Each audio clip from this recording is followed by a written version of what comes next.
Today we're going to draw a cityscape to go on our starry night sky.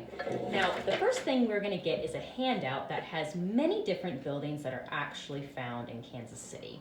So you do not have to draw all of these buildings. You don't even have to draw them in the same order that they are on this page. This is just an inspiration to give you some ideas, and then we can kind of change the ideas around a little bit to make an artwork that we like.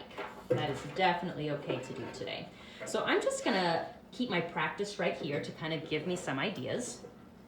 And I'm going to make sure that I start drawing my buildings on the edge of the paper. So I've decided that I'm going to draw, first of all, the New York Life Insurance building. So that building kind of looks like this.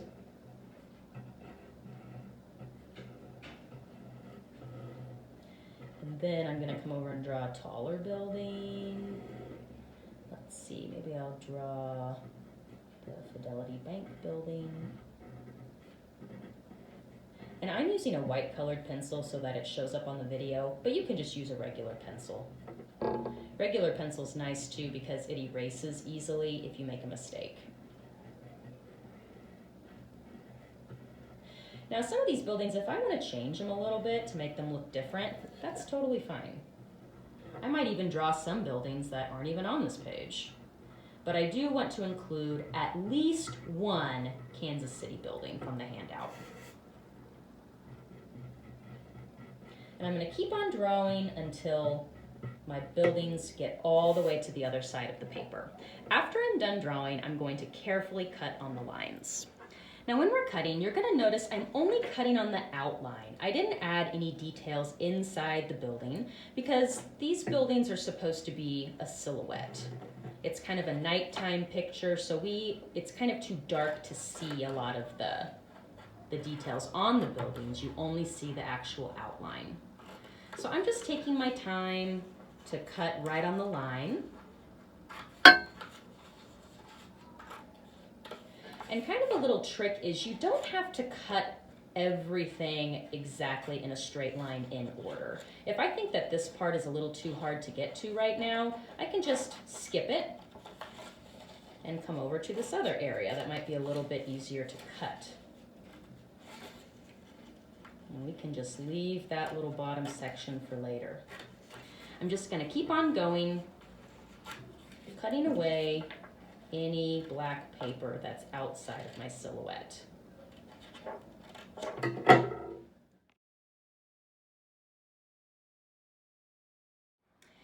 Now that I have my silhouette cut out, I'm going to go back and look for any areas that I couldn't quite reach. And now that I've cut away most of the paper, they're a lot easier to get down inside there and cut them out. Sometimes turning a paper a different direction can help you reach those tricky, hard to get areas. I'm really looking for the best cutting that you can do for this project.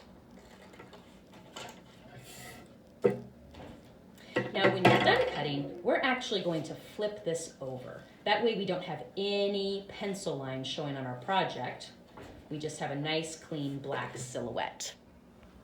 Now when you're ready to glue this to your painting, we're going to flip over to the pencil side and get our glue bottle and carefully twist it open.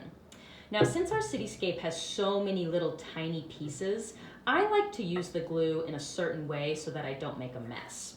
I first shake the glue down to the tip and then I touch the glue bottle to the paper and give it a gentle squeeze. Then it's kind of like I'm coloring with the glue, almost like you would use a marker or a crayon. Since the glue is pushed down to the paper, it makes it impossible for you to squeeze out too big of a glob.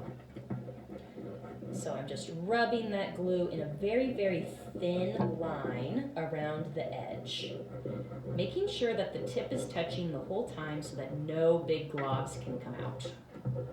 Just sort of coloring with that glue bottle. I love this trick. Now you do not need to put any glue in the middle. That light glue line around the edge is going to be just enough.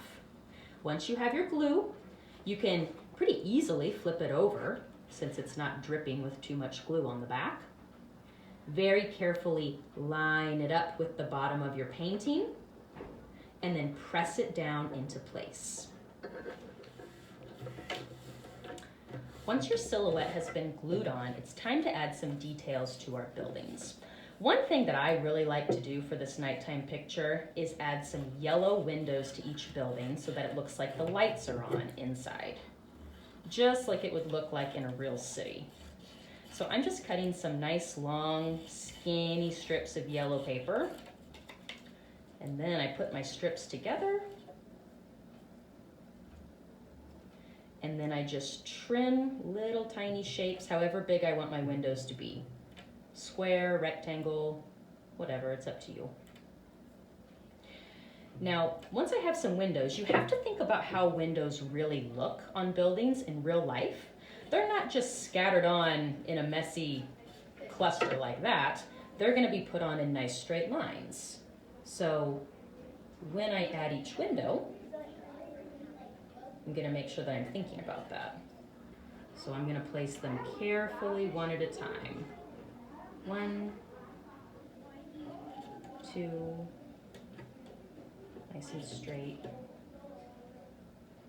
And I personally think that the more windows you add, the better the project looks. It looks just like a busy city in real life.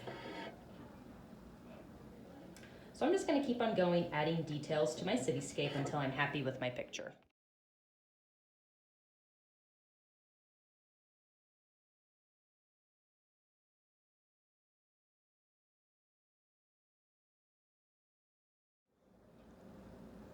When all of your buildings have windows, then your picture is complete.